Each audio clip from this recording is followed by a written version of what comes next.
გაცილებით რთული ყოფილა ილაპარაკო საკუთარ თავზე, ვინ ხარ შენ, ვიდრე სხვებზე. რა ვიცი, ვინ ვარ ყველაზე მოკლედ თუ შეიძლება ითქვას, მე ვარ ადამიანი, რომელიც დაბადების წამშივე აცნობიერებს რა არის ცხოვრებისეული ტკივილი და საკუთარ ტკივილზე საუბარი ზოგადად არ მიყვარს, მაგრამ ის რომ ეს ტკივილი მე მთელ ჩემ ცხოვრებას გაყვება შავზოლად, ამიტომ შეიძლება იხსენოს დავიბადე უმძიმესი ტრამვით.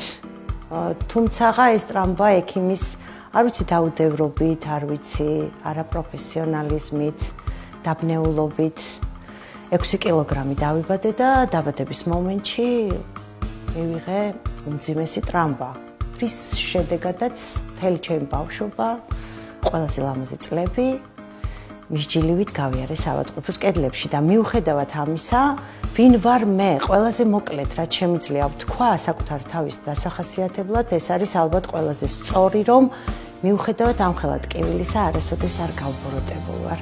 ის ექიმიც კი არ მეზიზღება, ვინც ეს შეცდომა დაუშვა და ვინც ჩემს მშობლებს დაუნგრია შვილის დაბადებით გამოწვეული სიხარული წაართვა.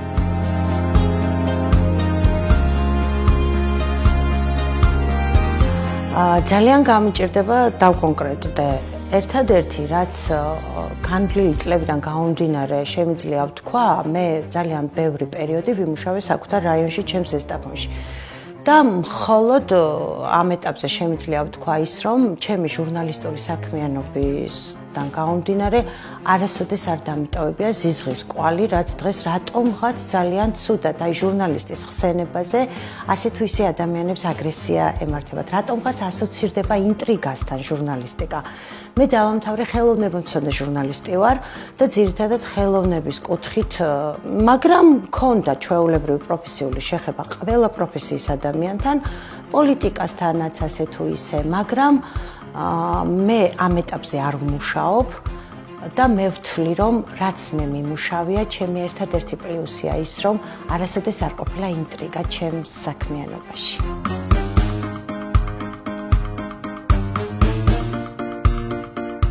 თემურ ჩხეიძე, ძალიან ახლო ურთიერთობა მქონდა თემურ ჩხეიძესთან და მე ბახსენე წეღანაც ჩემი ტრამვა ხელის ტკივილი და თეატრალურ უნივერსიტეტში ვსწავლობდი ხელოვნებამცოდნეობაზე პარალელურად ჯავახიშვილის უნივერსიტეტისა და ძალიან მინდოდა მსახიობობა. და სულ მაკომპლექსებდა ის, რომ მე მტკივა ხელი.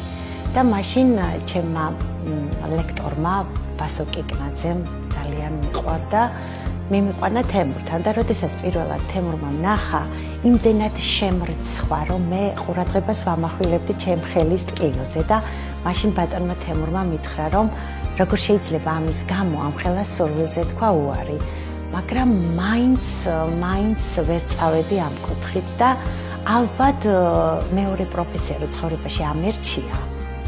ანუ ეს ტკივილი რო არ მომყვებოდეს ბავშვობიდან ძალიან მინდოდა მსახიობობა. ეხლა რამდენად შევძლებდი და რამდენად ნიჭიერი ვიქნებოდი, არ ვიცი, მაგრამ მინდოდა მსახიობობა და ყოველთვის მინდოდა უპატრონო ბავშვთა სახლში ყოფილიყავი აღმზრდელი. რაც ეხლა დღეს გადაიზარდა, რომ ქუჩის მიუსაფარი ძაღლები მინდა რომ გქონდეს ძაღლების თავშესაფარი და უპატრონო ამდენ უპატრონო ძაღლს და რა ვიცი, რამდენად გამომივიდოდა მეორე პროფესია, არ ვიცი.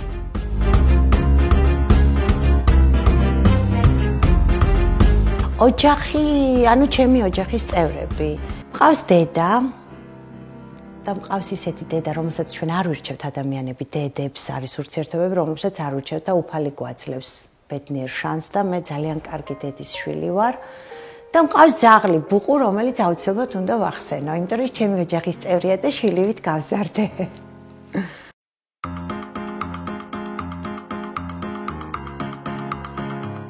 ჩემი პირველი წარმატება ცოტა რთულია რაღაც წარმატებებზე ისაუბრო, მაგრამ ეხლა რაც ალბათ მახსენდება, ხო.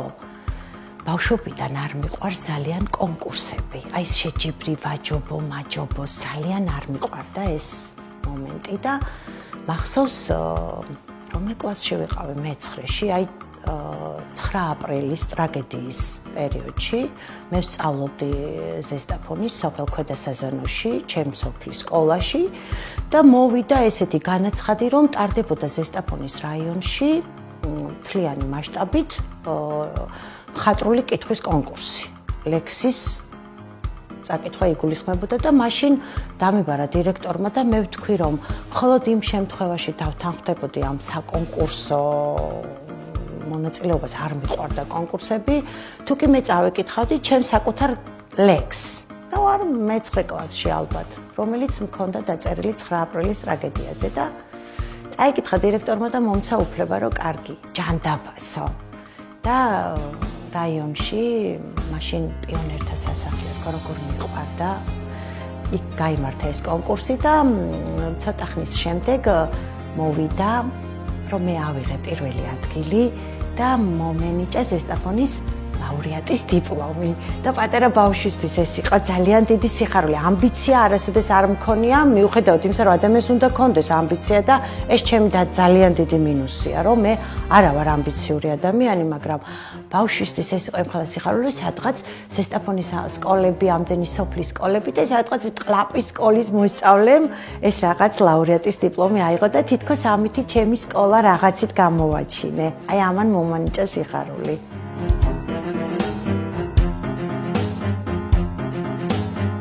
ძალიან ხშირად ხდება, რომ თქვათ პირისპირ სხვას გეუბნებიან და გაგრძნობინებენ და ზურგს უკან სხვას, მაგრამ ხშირ შემთხვევაში და ძირითადად მე არ ვიცი თქვათ ზურგს უკან ჩემზე რა საუბრობენ, მაგრამ პირად ურთიერთობაში რაც ხმამაღლა უთქვათ და რაც მე ძალიან მაბედნიერებს, ეს არის რომ თუ კი ვინმე ჩემთან შეხება ქონია პროფესიულიც, ადამიანურიც, რომ მე ვარ ერთგული ადამიანი, რომელიც არასოდეს არავისთვის არ მიღალატია, არასოდეს არავინ გაჭირვების დროს განსაცდელში არ მიმიტოვებია და ძალიან ბევრს უთქვას, რომ შენ ხარ ძალიან სამართლიანი და მამა იტყოდა ხოლმე, რომ ერთი ადამიანი ვერ გაასწორებო დედამიწასო, რომ რაღაცაზე რომ აი განცდები მქონია, რომ ეს ისე რატო ხდება, ეს ისე, მაგრამ შეძლების დაგვარად, როცა კი მე მქონია შანსი, რომ რაღაც უსამართლობას წინააღმდეგობა გამეწია, გამიკეთებია და ბევრჯერ გამიმსვლია.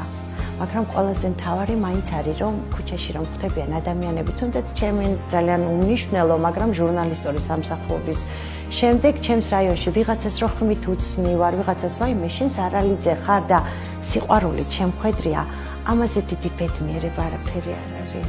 მე ეს მაბედნიერებს ყველაზე მეტად.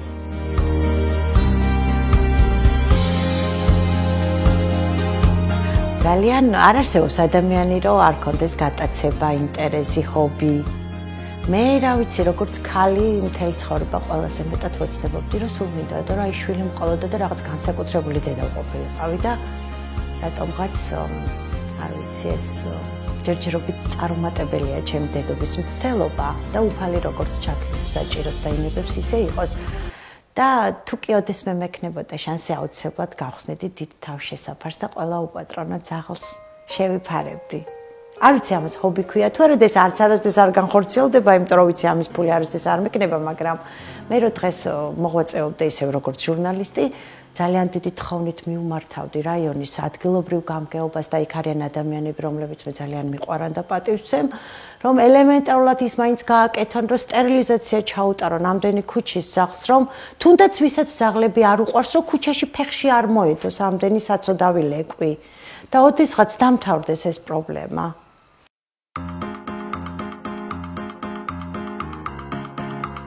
ბავშვობაში მიუხედავად იმისა, რომ მე ბავშვობა არ მქონდა და ძირითადად ჩემი ბავშვობა მაქვს გატარებული თბილისში პედიატრიის ინსტიტუტში და რეაბილიტაციის ცენტრში, ჩემი ხელის ტკივილიდან გამომდინარე და მამას დაჟინებული სურვილით, რომ რაღაც იქნებ შედეგამდე მიეღწიათ. მიუხედავად ამისა, მაინც დღემდე ამხელა ტკივილის და მიუხედავად დღემდე არის რაღაცა ბავშვური ჩემში. დღემდე მიყვარს ფერადი ბუშტები. დღემდე მიყვარს აი ნაძვისხე მეზობლის გოგო მითხრა ერთხელ რომ შენ შვილი არ აკყავს და საქმე არ აქვს ნაძვისხეს რო აწყობ არა მე ვცდილობ რომ დედას შევუქმნა საახალწლო განწყობა და ბავშვობაში ვიყავი კი ოღონდ ვიყავი ცოტა ისეთი ჩხუბის თავი ვიღაცას რო ჩაგრავდა მე იქ უნდა ჩავრეულიყავი თამაშიც მიყვარდა და რა ვიცი ბევრი ტკივილის მიუხედავად მაინც ძალიან ბედნიერად მახსენდება ჩემი ბავშვობა იმიტომ რომ ძალიან მიყვარს ჩემი სკოლა, რომელიც მე დავამთავრე სოფლის.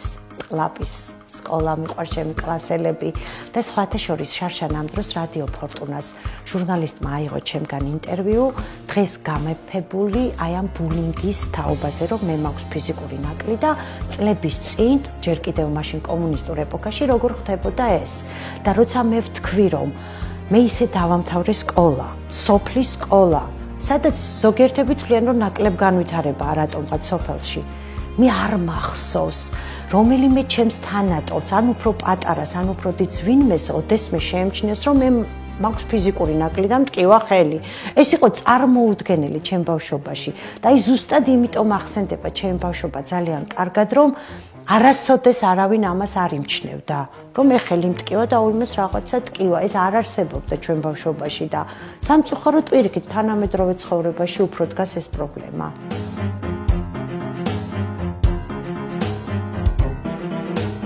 სიფიცხე ძალიან არ მომწონს საკუთარ თავში სიფიცხე ბევრჯერ თუნდაც მართალი ვიყო მინდა რომ აი გავაკონტროლო ემოცია ნერვები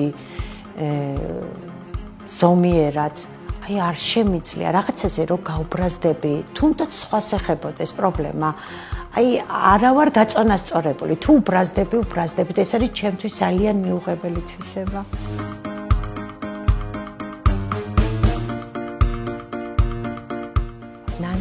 შეიძლება არასწორი ნათქვამია, ან შეიძლება წესით უნდა ვნანობდე, იმიტომ რომ ძალიან ბევრჯერ დამხვდა წინ, რომ ზედმეტად ბევრი გამიღია ადამიანებისთვის.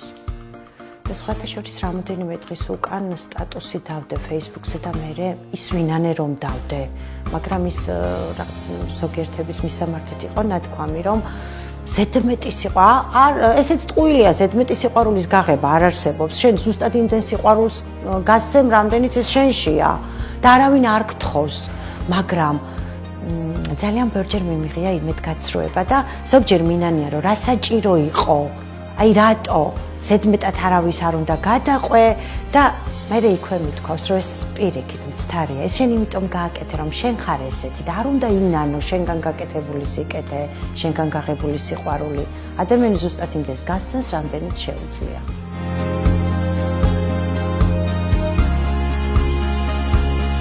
აი რო არც დავფიქრდე, არასოდეს არ გავაკეთებ და არაფრის ხარჯზე არ ვუღალატებ ადამიანს. არასოდეს.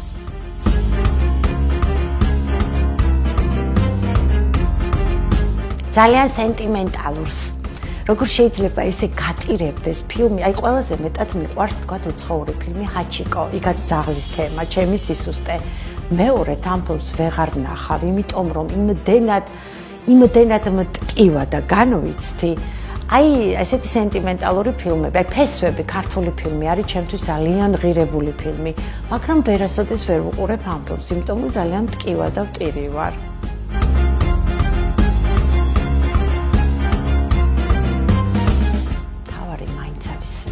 სიყვარულის უნარი. როცა გიყვარს, შეიძლება ბევრჯერ გეტკინოს, მაგრამ ძალიან ბევრ ამას ზუსტად იმ ტკივილსაც აგატანინებს სიყვარული, დაგათმობინებს ბევრ რამეს, ბევრ დაბრკოლებას გადაგალახინებს. მაინც სიყვარულია მთავარი ადამიანისთვის.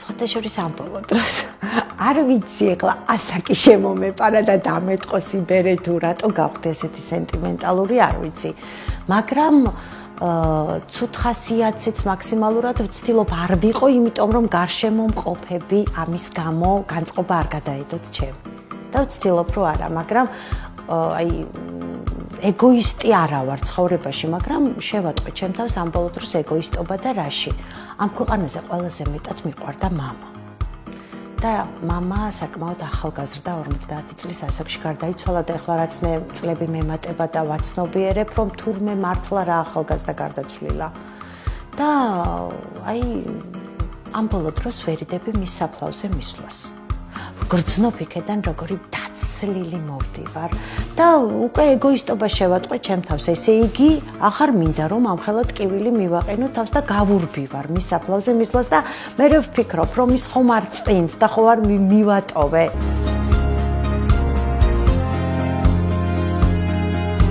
სხვათა შორის სახლში ძალიან მიყვარს. ძალიან მიყვარს აი мама ჩემი სახლი, ანუ ძალიან მიყვარს აი სიმწვანე, ბუნება, საკუთარი ტყე გვაქვს აქ სოფელში და ძალიან მიყვარს აი სოფელი, სხვანაირად ამ გარემოში სხვანაირად უფრო გრძნობ თავს, თუნდაც იმ ცხოველებთან, ფრინველებთან, არ ვიცი, რაღაც არის ეტყობა ის სოფლური ჩემში და მიყვარს ძალიან სოფელი.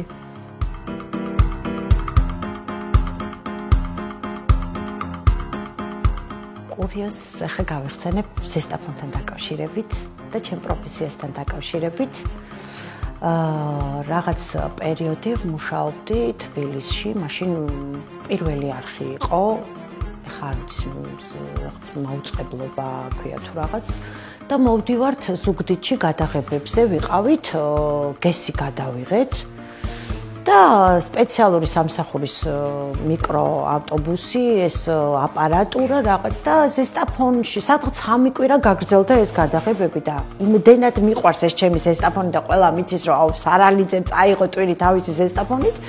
მოვდივართ დასავლეთიდან და ქალაქის გამავალი გზა იყო გადაკეტილი, არ ვიცი რაღაც შეკეთება იყო რაღაც და მაშინ ეს ხდება რომ მელიწლებია პოლიცია თუ რაღაც გაიდა ესეთები და ამ ჩვენი სამსახურის ბრძოლას ვთხოვე რომ ქალაქზე გაიარემეთკი. ან კი რა გზა არის ახლა ქალაქის, მაგრამ მაინც ქალაქზე გაიარეთქო და როგორც კი გავიარეთ ქალაქი და იქ ხიდზე გადავდივართ სასტვენი და გაგვეჩერა პოლიციამ და დაიძაბნენ ჩემი თანამშრომლები რომ აუ ჯარიმას ახლა და მე ვზივარ წინ ძღოლის გვერდით და რომ მოგვიახლოვდა ეს პოლიციელი და მე თავი გადმოვწიე ფანჯრიდან და ვეუბნებ რომ უკაცრავად მეთქი პირველი არხელები ვართ თქო და მეთქი მაინც ახლა პირველი არხელები ვართ და გვეჩქარება მეთქი და ძალიან გთხოვთ მეთქი დავაშავეთ და არ ვიცოდით თუ ქალაქი დაკეტილი იყო და მიახლოვდება ეს პოლიციელი და მეუბნება სარალიძე თამარ თქვენ სანამ პირველი არხელი გახდებოდით მგონი ზესტაფონის ტელევიზიის ჟურნალისტი იყავით და ეს პირველი არხი რა პრივილეგიაა ზესტაფონთან შედარებითო და იმდენად ბედნიერი ვიყავი და მე მთელი გზა ჩემი თანამშრომლები ამას კიდე ესუნთო და ზესტაფონის ქება და ზესტაფონის გვახსოვს მე მთელი სამსახური მაგას იძახდა წლების მანძილზე.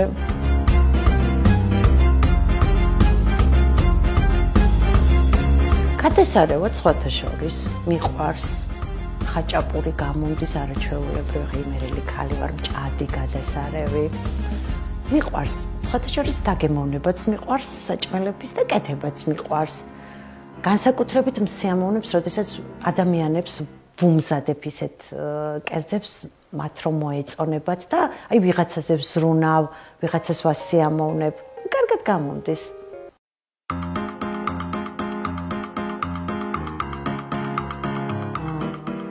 და სიყვარული. მოდი მაშინ ძალიან ბევრი რო არ ვილაპარაკოთ. თუ გავიხსენე ძალიან მოკლედ ერთი სტროფი ჩემი ლექსის ჩემს გულში ფიქრად ჩასახლდი, ჩემს ლექსებს მუზად გავუხდი. იქნება დღემდე გელოდი და გულს ოცნება დაუხდი.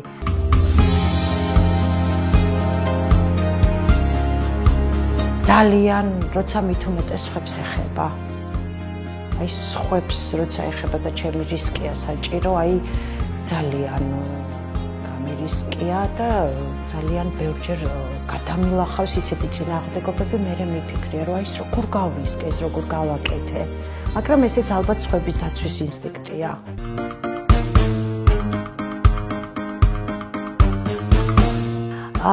წარმატებული ორაზროვანი პასუხი შეიძლება გაგცეთ ახლა, იმიტომ რომ ეს წარმატებული ვარ, რაღაც ძალიან ამბიციური ნათქვამია, მაგრამ რა კუთხით გაგცემთ ახლა ამ პასუხს, ეს მსმენელმა სწორედ გამიგოს.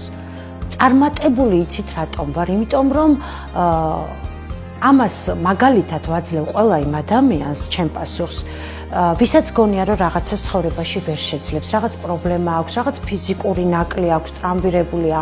ზუსტადაც წარმატებული ვარ ადამიანი, რომელიც დავიბადე უმძიმესი ტრამვით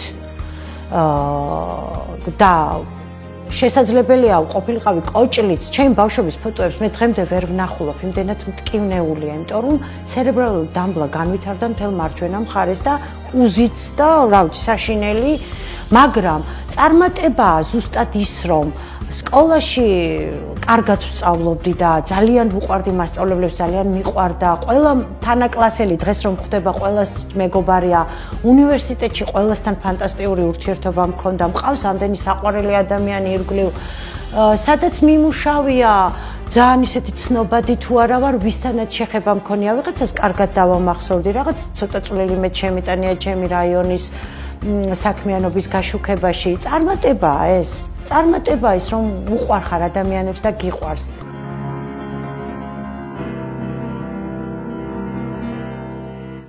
საკუთარ თავს ვურჩევდი, რომ არ ვიცი ეს შინაგანი ხასიათია, მაგრამ თუ კი ოდესმე ამას შევძლებ, მინდა რომ ვიყო ნაკლებ ემოციური.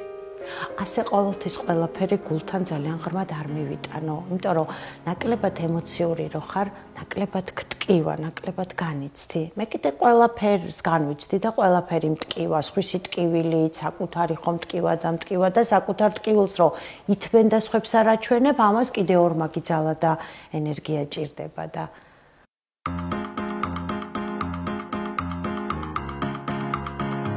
დეფიციტი გახდა ძალიან ადამიანების თველი დამოკიდებულება და ურთიერთობა. სულ ამას ვამბობ ხოლმე, რომ ვინც, რა ვიცი, ვინც თბილები და კარგები იყვნენ, თითქოს ისინიც გაცივდნენ ერთმანეთში და ძალიან ბანალურ რაღაცას ვამბობ, მაგრამ მაინც უფრო დავთბეთ ერთმანეთის მიმართ და უფრო შემწყნარებლები ვიყოთ.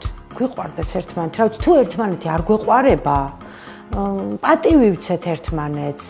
და უფრო ალბათ იოლი იქნება ცხოვრება, იყო წლები, როცა ცივ ჭადს უყოფდნენ ადამიანები ერთმანეთს, გაცილებით მეტი კრიზისი იყო ქვეყანაშიც, მაგრამ გაცილებით თბილი ურთიერთობები იყო და დღეს არ არის იმხელა კრიზისი, რომ ადამიანები ასე გაცივდნენ ერთმანეთის მიმართ.